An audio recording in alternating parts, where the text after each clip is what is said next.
Assalamualaikum warahmatullahi wabarakatuh. Yang terhormat kepada Bapak Cancan selaku dosen pembimbing mata kuliah, pengantar aplikasi komputer dan praktek, serta teman-teman yang berbahagia.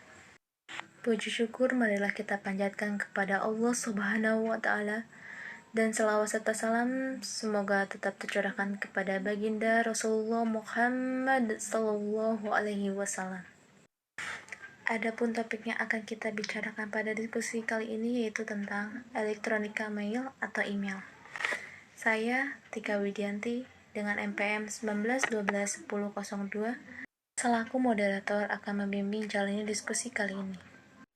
Sebelumnya saya akan memperkenalkan anggota kelompok. Yang pertama adalah Indah Andini dengan NPM 19121043. Yang kedua itu ada Nurmala Sari dengan NPM 19121005.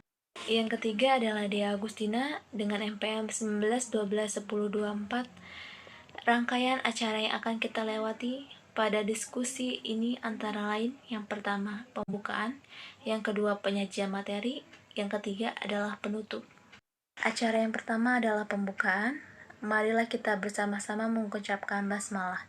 Bismillahirrahmanirrahim. Kita memasuki acara selanjutnya yaitu penyajian materi. Saya memberikan kesempatan kepada penyaji untuk menyampaikan hasil diskusinya. Elektronik email atau lebih dikenal sebagai email, yaitu merupakan sarana untuk mengirim pesan, foto, video, atau data lainnya. Email merupakan aplikasi yang sudah berkembang pesat di dunia maya maupun internet. Email sangat dibutuhkan dalam menjunjung kegiatan kalian dalam berinteraksi di dunia maya. Email sebenarnya ada dua kategori. Ada yang gratis, ada yang berbayar. Email yang gratis, kalian hanya mengeluarkan bagian untuk mengakses email tersebut seperti internet atau paket data. Email gratis banyak disediakan oleh perusahaan besar yaitu seperti Google, Yahoo, dan Microsoft. Contoh email yang gratis seperti Gmail, Yahoo Mail, Rocket, dan Outlook. Contoh alamat emailnya adalah seperti contoh 1_gmail.com. Cara kerja email. Pengguna memasukkan email, kemudian menginstruksikan masuk ke aplikasi email untuk mengirimkannya pada penerima. Aplikasi email mengirim pada komputer mirip seperti kantor pos dan melayani proses penerimaan dan pengiriman email. Komputer demikian disebut sebagai email server. Email server mengidentifikasikan alamat tujuan dan mengirimkannya kepada email server yang lain yang lebih dekat pada alamat tujuan. Ada kalanya sebelum email dikirimkan melalui beberapa email server, tergantung pada rute yang lainnya. Setelah email sampai kepada alamat, penerima kemudian disampaikan di email server hingga penerima menemukan kontak posnya. Pada saat penerima membuka kontak posnya, kemudian aplikasi email penerima akan meminta email baru yang tepat di email server serta mengunduhnya ke dalam komputer pengguna. Penerimaan disegera membaca email baru yang telah diunduh. Jenis-jenis email. Selain jenis layanannya, email atau sistem surat dengan elektronik ini juga mempunyai jenis dan tipe yang dibedakan dari fungsinya. Di antaranya adalah POP-mail atau Post Office Protocol. Jenis POP-mail atau Post Office Protocol adalah sebuah sistem dari email yang mana kalian bisa menerima email dengan melalui internet service yang disediakan dari provider yang kalian gunakan. Biasanya beberapa provider internet memberikan layanan ini. Webmail. Pengertian email dan webmail sebenarnya tidak jauh berbeda. Webmail adalah layanan dari email yang dalam proses aksesnya kalian harus membuka melalui layanan halaman web. Jadi, jika kalian ingin membuka email kalian, memeriksa isi email atau ingin mengirim email pada orang lain, kalian harus masuk dalam situs web yang menyediakan layanan untuk membuat email. Ini sifatnya agak sedikit wajib karena jika kalian ingin masuk dalam situs ini, maka kalian harus mendapatkan id email dengan cara membuat email dari web emailnya.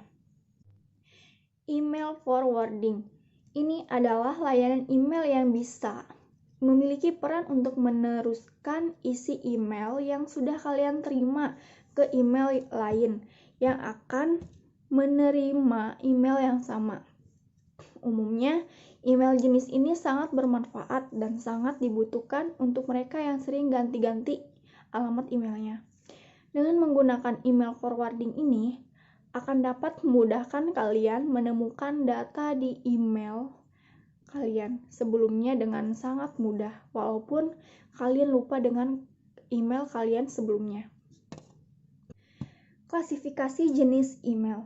Secara garis besar, email bisa dibedakan menjadi dua, yaitu email berbasis SMTP atau PUB dan email berbasis web. Email berbasis SMTP atau Simple Mail Transfer Protocol atau PUB Post Office Protocol. Email ini adalah yang dapat mengirim data dari pengguna ke alamat email yang dituju dan sebaliknya. Agar bisa menggunakan fasilitas email pada server SMTP atau PUB, pemakai harus mempunyai akun di server SMTP atau PUB. Selain itu, pemakai juga harus menggunakan software mail klien untuk dapat membaca dan pengirim email dari ke server SMTP atau PUB. Jika server sudah menyediakan layanan telnet, maka pengguna bisa masuk ke mesin server, kemudian menjalankan software mail client pada server.